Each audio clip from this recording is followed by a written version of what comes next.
The SNP has come under fire during the Brexit process, including a backlash from fishermen in Scotland as Nicola Sturgeon's party argued for staying in the single market. The row erupted in the aftermath of the 2016 Brexit referendum as Scotland's fishermen raged at the SNP, claiming they were missing the opportunity to claim the grand prize of control over waters.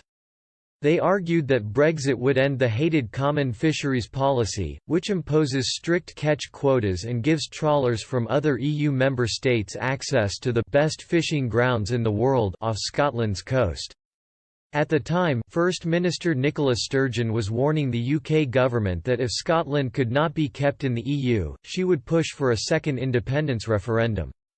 But fishermen in the country warned Ms Sturgeon not to sell them down the river, and instead prepare to get the best deal possible for the Scottish government defied the message from its fishermen, arguing that seafood accounts for more than 60% of Scotland's food exports to the EU and warned that thousands of jobs could be at risk if the UK does not retain access to the European single market.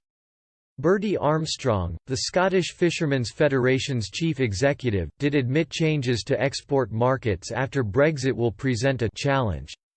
He said, however, we should not imagine that Brexit will simply slam the EU markets shut. Trade is a two-way thing. We will continue to produce the world-class products and people will continue to want them. Mr Armstrong added that the opportunities for the Scottish fishing industry are overwhelming. He continued, the restoration of our stewardship under international law of the best fishing grounds in the world, our exclusive economic zone, brings the potential to be a world-leading force in sustainable harvesting and marketing of seafood. Anxiety is understood, but it must not cause us to lower our heads and lose sight of the grand prize. Even with the UK out of the EU, Brussels is still trying to preserve its access to British fishing grounds.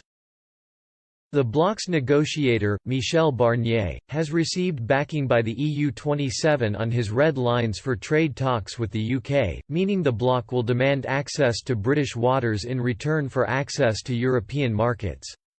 This will likely lead to a stalemate however, as Mr Johnson and his government have passed a bill through Parliament which guarantees the UK is no longer part of the EU's common fisheries policy come December.